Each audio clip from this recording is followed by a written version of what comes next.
እሺ ፎቶ ያንተ ነው አንተ አይደለም ነህ ይሄኔ ፎቶ ነው ነህ ወይ ነው እኔ አይደለሁም ፎቶ ላይ እርግጠኛ ነህ ይሄኔ ፎቶ አይደለም እንዴ ይሄኛውና ይሄ አንድ ነን እንዴ እኔ እንጃ እኔ ፎቶ ነው እንደዚህ አይነት ፎቶ አልተነሳውም ምን እንግዲህ የለኝም እኔ ጋር ይሄ ማለት መጪ ሁለት ስም ምናምን የኬዝ ጉዳይ አለ አይደል ኦኬ ምንም ችግር የለውም ሰው ሶስት ስምም ቢኖረው እንትኑን ስለምናቀው ያ ግን እኔ እንደገመቹ ገሚ ምንለዋለን ዛሬ ደግሞ ዳንኤል ይባላል በውስጥ እንደዚህ ራሱን አንድ ቦታ ሲያሳው እኔ በገሜ ነበር ከግርታርኪልኝ ገሜ ብላችሁ ነው የምትጠሩት እዛ አዎ ማለት በገኔ በገመቹ ነው ሰማሽ እንደውም ጓደኞቼ ሰማሽ ገመቹን አየሹ ምናምን ሲሉ አው ግን እንዴት ነው ፕሉስ ዳኒ ሆኖ ከተቀም ዲጄ ወረቀት ነበረው ስታት ቦርገር ነበረው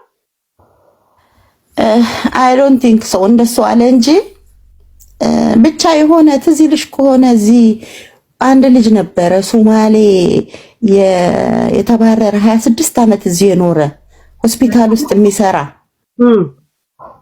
አይደንቲቲ እንትን አድርገሃል የተባለ ሰው እዚህ በዜና ላይ ምናምን ይመጣ ነበር እዚህ ሀገር ነው እንደምትዩ የጅቡቲያኑ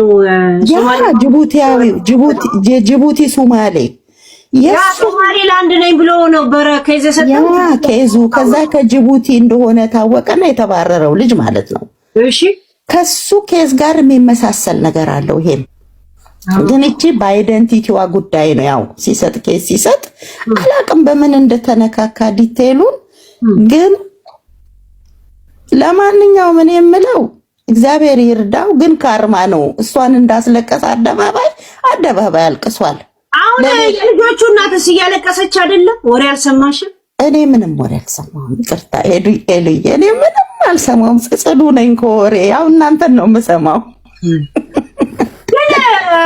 ፍቄ እንደዚህ ሊመላለስ የልጁ እናት ሰፖርት ካላረገችው ባትረዳው በሱ ሐሳብ ባትስማማ 50% ከሆነ እንደ ፈለገ መሄድ እንደማይችል ታውቂያለሽ አይ እንትን ነው ችግር የለባቸውም በልጁ ላይ ተስማምተው ነው የሚያረጉት ያ ስለፈቀደችልን ነው እንጂ አይችልም በነገር አዎ ፐርሰናሊ ፍቄ ጥሩ ሰው ነው እንዲ ፐርሰናሊ ጥሩ ሰው ነው ምንም ነገረኛ ምናምን ሰው አይደለም ግን አሁን እኔ ሌላ ነገሩን ተንባይለኝ እዚህ ሰውዬ ላይ ግን ያሳየ የነበረው አግሬሲቪቲ there is something እኛና አንሳው እሱ ማን ነው በልመና እናንሳው እንዴ ዘመድ የለውም እንዴ አንቺ ሄደሽ አሁን ኢትዮጵያ ብትወርቂ ድንገት ተነስተሽ ጎዳና ነው የምትወርጪው በስንት ቤት ያለው ሰው እኮ ነው ኢትዮጵያ ላይ ተካዱት ቤተሰቦቹ እሱንም ክደውታል እንዴት አንቺን እንደ አይክድ ቤተሰብ መካድ ብቻ አለም እኮ አሁን በራሱ ስም እያስገባ ከነበረ ብሩን ምንም አይነት መታወቂያ ከሌለው ሲያስገባ የነበረው ገመቺስ በሚለው ከሆነ አሁን ደግሞ ዳንኤል ሆኖ ሄደው የማይሆን ነገር ነው እውነትሽን ነው የሆነ ነገር አለ ለማንኛውም ያልተነገረሽ ከሆነ አመብ ነው የሚፈለገው ይታሰራል ለምን አንዳንዴ በብላክ ልታስገቢት ይቻልሽ ምናምን አይደል ታስሮ እኮ ነው የወጣው እኮ አልሰማሽም እንዴ ኢትዮጵያ እንኳን የታሰረው ኤርፖርት ላይ ሲገባ ማንነት ስቴክ የለም በዛ ሰሚ ፍቄ ግን ምን እንዳለ ታውቂያለሽ እኔ የታሰረበትን ምን አለ አንዱ ገብቶ ከዩኤስኤ የሚል እንትን ያለው እንዴት እንዲሆናል ብሎ ሲጨቃጨቀው እንዴት ሲለው ለምን እንደታሰረ ታውቃለህ አለ ፍቄ ያለው ነው እንግዲህ እኔ ራሴ ልጅቷን አግኝቷት አሉ እቺ ማርታዋ ራሷ አቋም ሊኖራት ይገባል እንዴት ልታገኘው ቻለች ይገለኛል ካገኘኝ እጄ ረጅም ነው ትል ነበር አሉ ልክ እንደ ኖርዌይ ኬዝ ሰርታ እዛ አይሰራም ኬዝ ይገደልኛል ካገኘኝ እዚህ በለመደችው ማለት ነው እና እዛ ካገኘኝ ይገለኛል ብላ ነበር ከዛ አብረን እኔ እናንተ አልደወልንም ሲመጣ እኮ አግኝቼዋለሁ አለች አሉ ማርታ እኔ ፍቃዱ ሲያወራ ነው የሰማሁት እኔ አሁን የሰማናግራት ነበር እኮ ብታገኙ ታረጋለሽ ሲል እንደማንኛውም እኔ ብጣ መንገድ ላይ ካለ ሳንቲም ሰጥቼው አልፋለሁ ነው ያለው ዝም በይ እነ ፍቃዱ ሲያወሩ እኔ ተኝቻለሁኝ አንቺ እኔ ለጧት ገቢ ነኝ አሁን 9 ሰዓት ገባለሁ ስራ ገብቻ ወራት ነበረ ምን አሉ እነ ፍቃዱ ሲያወራ የሆነ ሰው እንዳይረዳ ብሎ ሲጨቃጨቅ ልጅቷን ሊገላት እያስፈራራት ሲለው ምን አለ ፍቃዱ ታውቃለህ ውሸት አታውራልና የሆነውን አስገብቶ ስንደውልላት ምንድነው ያለችው አለው ስንደውልላት አግኝቼዋለሁ እንደመጣ አግኝቼዋለሁ ደውሎልኝ ከዛ በኋላ አለች ምትለው ያለች እቺ የልጅ ያለው እሱ እንደዛ አልገባትም የልጁን እናት ነው ያለው። ጀመረም እንደተናገርኩት እኔ ገመቹ አይደለሁም የተላኩት በዳንኤል ነው የሚለው ትክክል ነው። እሱን ደግሞ ማንኛውም ሰው ከኢትዮጵያ ሲወጣ ስሙ እንደቀየረው እኔ እዛ ሴት ስሜን ቀይሬያለሁ። ነገር ግን አሁን ሁኔታው ማን ብለህ ነው አሁን እዚህ ከነበርኩበት ሲሻገር ሰው ስሙን እዛ ይቀይራል። እዚህ ለደህንነት የሚያሰጋኛል ወይ ሌላም በሚል ነገር ቀይሬዋለሁ። ነገር ግን አሁን እውነታው ጣሰቴ ከኢሚግሬሽን ክፍል ያለውን ሙሉ የኔ ፓስፖርት ቁጥር ስሜ መቼ ኤክስፓየር እንደሚሆን አስወጥቻለሁ እና እሱ ነገር አሁንም በገመቹ አይደለ ለአንቺ ተዘጋጀ ነው የመጣሁት። እሱ ነገር ጥርት ያለው ነገር እሱ ነው። አሁን ግን ሳልወጣ ሰጥቻለሁ ማሳየት ከተፈለገ ይታያል። ግን ለአንቺ በትንበሳልኝ ማለቴ አሁን የቀድሞ ስም ያው ስደት መልኩ ብዙ ነው።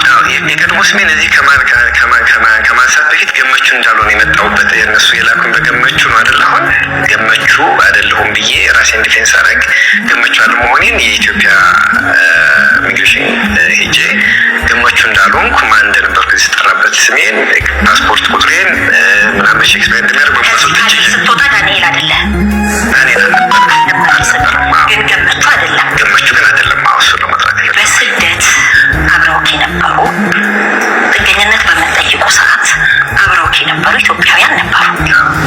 ከየት አምጥተው ነው ገሚ እያሉ ሲጠሩክ የነበሩት? እኛ ጋርም ሲደውሉ ገሚ እንደዚህ በመሆኑ አዝነናል፣ ገመቹ እዛ ሲደርስ ለጥገኝነት የሰጠው ስም ነው፣ እኛ የምናውቀው በገመቹ ነው። ለ6 ዓመታት ያህል በገመቹ መኖሪያ ፈቃድ የሚያገኘው በገመቹ ነው። ከዛ በኋላ ከ6 ዓመታት በኋላ ግን ማንም ሰው ስም መቀየር እንደሚችለው ህጋዊ በሆነ መልኩ ዳንኤል በሚል ስያሜ የኖርዌይ መንግስት መጀመሪያ ወደ ሀገሩ ሲገባ ተደራሽነቱ እጅግ በጣም ብዙ ነው። ስላንተ የመጡልን መረጃዎች በጣም ብዙ ናቸው። መረጃ እንጂ ማስረጃ እጃችን ስላልነበረ ነው እስካሁን ድረስ የቆየ ነው። በዚህ አጋጣሚ ለሸገር ኢንፎ ሚዲያ ተከታታዮችም መግለጽ የምፈልገው በጣም አብረው የተማሩ ሰዎች ምናልባትም ካልተሳሳትኩ ኢትዮጵያ ውስጥ ጋብቻ ፈጽመህ ነበረ። ከመውጣት በፊት ትዳር ነበረክ። አብረው የሰርጉት ታዳሚ ነበርን። እስኪ ይነጋገሩ። ማርታንም አስገብቼ እንዴት ነው ማርታ ባላችሁበት ሁኔታ አግኝተሽ ታውቂያለሽ ወይ? አሁን ከዛ ፊት ሌሎች ሰዎች ቪዲዮ ልከውልኝ ይሄ ልጅ እሱ ነው ሲሉኝ አናግሬያለሁና አዎ አግኝቼዋለሁ። ምን ያክል እውነት ቢኖርክ ነው ብዬዋለሁ። ወንድሞች እህቶች አሳልፈ ሰጣት እቺ ልጅ ወስድሻለሁ ብለህ ስንት ነው 5 ወር በኋላ ገርልፍሬንድ ከያዝከው ኦልሬዲ በድላታልና ይቅርታ ልትላትና ልትከሳት ነው። በመኪናውም ጉዳይ ይሁን ምንም ልትል አሁን ባለበት ያንን ልታደርግ አትችልም። ግን ቁጭ በሉና አውሩ ቁጭ በሉና ይቅርታም ለመባባል ላንተም ለወደፊት ህይወት ቢሆን እሷም ጋር ያለ ነገር ቢሆን ይሄ ነው ያንን ነው። ከዛ በተረፈ ግን እሷ አዎ እርግጠኛ ሆኜ የምናገረው በደል ነው። አንድ ሰው እኔን ተስፋ ሰጥቶኝ አይ ሂድ የሆነ ቦታ ቁጭ በል እመጣለሁ ብሎኝ አይደለም አገር ለቆ መውጣት ካፌ ሄደ ጠብቀኝ መባል ህመም አለው። አንድ ሰው ቀጠሮ ይዞ አለመምጣት ካፌ ነው። ይሄ ምንም ጥርጥር የሌለው ሀቅ ነው። እኔ ለራሱ ፊት ለፊት ነው የምለው። ይቅርታ ሊጠይቃት ቢችል ነገ ከነጎዳ ሰርቶ እዳ እንኳን ካለ ቁጭ ብሎ ሂሳቡን ሰርቶ ይሄዳለበት ተብሎ ሊከፍል ዛሬ ኢትዮጵያ ላይ ነው። ሁለቱም ባንድ መቀመጥ ይችላሉ። ያመጣቸው ለሁለቱም ደግሞ ሲረዳ የነበረ ድርጅት ራሱ ፍላጎቱ እንዳለው አሳይቶኛል። በዛ ድርጅት ውስጥ እንኳን የሚሰሩ ሰራተኞች ቁጭ ብለን እናናግራቸዋለን። ምንድነው ችግራቸው ያሉበትን ሁኔታ እናደርጋለን። ከዛ ውጪ እነዚህ ሁለት ልጆች ቁጭ ብለው ተነጋግረው ለሚመጣው ነገር በደልም ከሆነ በይቅርታ ነው የሚታለፈው። ሐዘንም ካለ በቃ እግዚአብሔር በዚህ ደረጃ ቀጥቷል፣ እግዚአብሔር ይቀርባል። ከዚህ በላይ እኔ ሐዘኔን አንስቻለሁ። የሷን ነው አሁን የማወራው።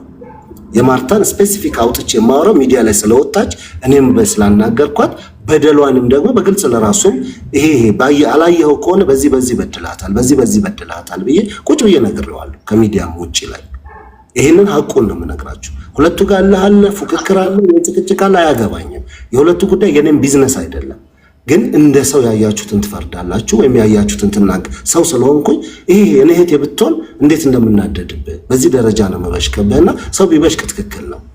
አንተ ግን ይሄን ማድረግ የምትችለው በይቅርታ ነው ተባብለን ለሱም ይቅርታ እኔ ችግር የለውም ባለብኝ ሁኔታ ቁጭ ብዬ ሂሳብም ካለ ሰርቼ ይቅርታ አድርጋለሁ ይቅርታ ጠይቃታለሁም ብሏል። ይሄንን ምናልባት የቀን ጉዳይ ነው። ማርታም ተረጋግታ እሱም ተረጋግተው በሚሆኑበት ጊዜ ቀኑ ይደርሳል። ዛሬ ላይ በምን አይነት ኮንዲሽን ነው ዳንኤል ያለው አንዳችሁ አታውቁትም።